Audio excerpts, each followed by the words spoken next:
চাঁদখালী নিবাসী এতে বাধা প্রদান করে। এক পর্যায়ে তিনি জানান, তোমার বোন ও ভগ্নিপতি ফ্রান্সে থাকে, তাই আমাকে 10 লাখ টাকা চাঁদা দিতে হবে এই জমির বিনিময়ে। চাঁদা না দিলে ওই জমিতে কোনো ধরনের স্থাপনা হবে না। পাশাপাশি আমার এক ফুফুর সাথেও কথা হয়, সরাসরি নাসিরদের সাথে। সেখানেও সে বলে যে তোমরা তো জমি 4 শতাংশ না, আমি পুরোটাই নিয়ে নেব এবং এর বিনিময়ে জমির দাম বাবদ 10 লাখ টাকা দিতে বলো। এভাবে তাকে আমার ফুফুকে প্রস্তাব দেয়। সাংবাদিক ভাইদের মাধ্যমে আমার বিনীত নিবেদন, আমি একজন প্রবাসী নারী ও রেমিটেন্স যোদ্ধা। আমি সরকারের সংশ্লিষ্ট ঊর্ধ্বতন কর্তৃপক্ষ ও প্রশাসনের দৃষ্টি আকর্ষণ করে বলতে চাই, আমি যেন আমার বৈধভাবে কেনা সম্পত্তিতে নির্বিঘ্নে ও নিরাপদে আমার পাকা স্থাপনা নির্মাণ করতে পারি এবং আমার চাচা নাসিরউদ্দিন ও তার সহযোগীদের বেআইনি হুমকি, চাঁদাবাজি, সন্ত্রাসী কর্মকাণ্ডের বিরুদ্ধে আইনগত ব্যবস্থা গ্রহণের দাবি জানাচ্ছি। আজকের এই সংবাদ সম্মেলনে উপস্থিত থেকে আমাদের দুঃখ দুর্দশার কথা দেশবাসীর কাছে তুলে ধরার জন্য আপনাদেরকে সকলকে আবারও অশেষ ধন্যবাদ জানিয়ে শেষ করছি। আল্লাহ হাফেজ, বাংলা জিন্দাবাদ।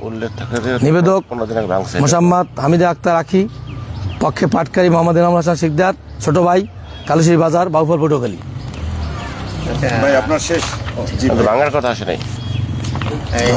এনামুল ভাই, আপনি তো এই যে মোসাম্মদ হামিদা আক্তার আখি বেগমের ভাই, আমি ছোট ভাই, যিনি এখন বর্তমানে ফ্রান্সে অবস্থান করতেছেন সপরিবারে। জি। তার পক্ষে আপনি সংবাদ সম্মেলনটি পাঠ করেছেন। জি জি। এখন আপনার এই যে উনি যে 4 শতাংশ জমিন ক্রয় করেছেন ওনার দুই ফুপুর কাছ থেকে, 4 শতাংশ জমিন ক্রয় করেছেন, ঠিক আছে? জি জি। তো সেই ক্রয় সূত্রে উনি এই জমির মালিক। তো এখানে আমরা অনেক ব্যবসায়ী বৃন্দকে দেখতে পাচ্ছি। তো এই জমিটা উনি কতদিন যাবত দখলে আছে ভাইয়া? 30 বছর উপরে, 25-30 বছর। 25-30 বছর ঘরে 30 বছর থেকে উনি এই যে দোকানে ঘরে 30 বছর এবং আপনার এই দোকানে 30 বছর যাবত এখানে এই স্থাপনাটি আছে। তো 30 বছর যাবত এই স্থাপনাটি এখানে যেহেতু আছে, আপনারা এটা ভেঙে মার্কেট নির্মাণ করতে চাচ্ছেন। জি। এই আখি বেগম, তো সেখানে কে এসে বাধা দিল? এখানে বাধা দিয়েছে মোহাম্মদ মাসিদ শিকদার এবং তার ছেলে মোহাম্মদ তারেক শিকদার, আচ্ছা, চাঁদখালী নিবাসী।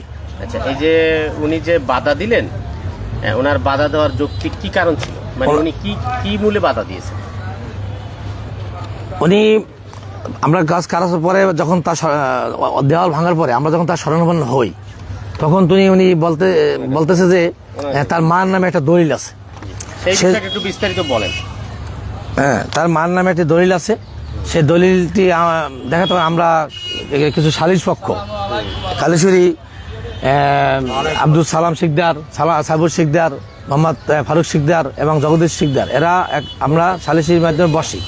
তখন তাদেরকে পক্ষ থেকে তাদেরকে বলা হয়েছে, আপনি মায়ের এই জমিটি আপনি নিয়ে পটুয়াখালী আদালতে শরণাপন্ন হন। না, এটা একটু বিস্তারিত বলেন। আপনার হাতে মনে একটা কাগজ দেখা যাচ্ছে। আমি আসতেছি। শরণাপন্ন হন। সালিশগণ বলেন যে আপনি আপনার মায়ের জমি রেকর্ড করার জন্য আপনি পটুয়াখালী আদালতে শরণাপন্ন হন এবং আমি রেকর্ডটি ভেঙে ওই জায়গায় আপনি যান। এটা সালিশগণের কথা বলা কথা। তার এখানে মূল হয়েছে এই দলিলটি আমরা তারপর পর্যালোচনা করি, আমরা সালিশগণের পর্যালোচনা করি। এখানে আব্দুল সালাম সিদ্দিক ছিলেন, ফারুক সিদ্দিক ছিলেন, জগদীশ। তার পর্যন্ত দেখা যায় যে জমিটি পিএস থেকে যিনি বিক্রি করেছেন, কাঞ্চনা বিক্রি করার পরে ওই মালিকের নামেই ওই জমি অন্য রেকর্ড দেখা যায়, RSS-তে রেকর্ড দেখা যায়। এটা পিএস থেকে একটা জমি আসছে, ওই জমিটা পিএস থেকে এটা এসেতে প্রায় 48 থেকে 58টি দাগ নতুন করে অবতীর্ণ হয়েছে এবং সেখানে যে নাসির সিদ্দার দাবি করে হালিমা খাতুনের যে তার মায়ের নামের জমি, এটা কোন জায়গায় কীভাবে রেকর্ড হয়েছে তার কোনো বৈধ প্রমাণ নাই এবং আমরা পাইনি। সেটা একটু বিস্তারিত বলেন।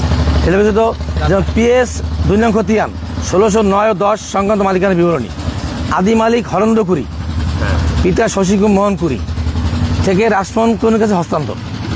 দ্বিতীয় হস্তান্তর হয়েছে 27/6/40 সালে মহেন্দ্র চন্দ্র কুণ্ড কর্তৃক কাঞ্চনালী তালুকদারের নিকট হস্তান্তর হয়। দলিল নম্বর 4044 মানে 4044।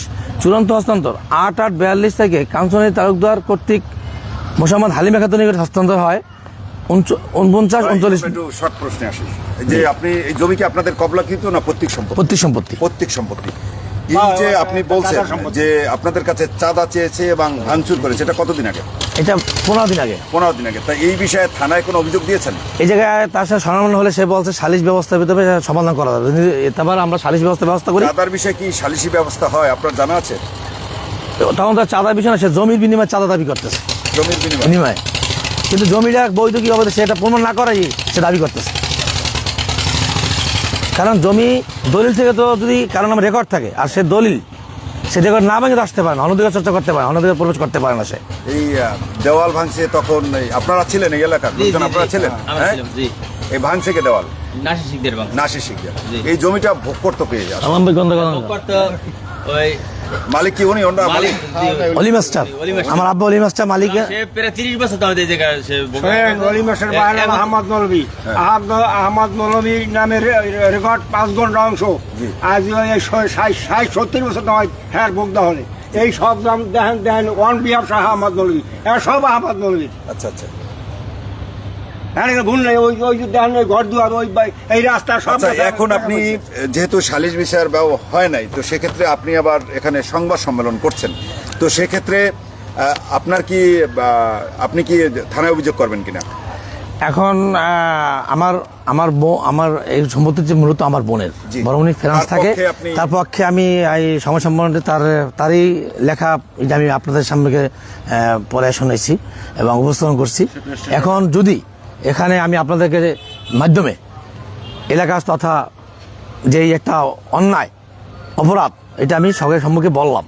এখন যদি এখানে কোনো আমার সমাধান না আসে, আমি আইনের আশ্রয় অবশ্যই নেব। Thank you.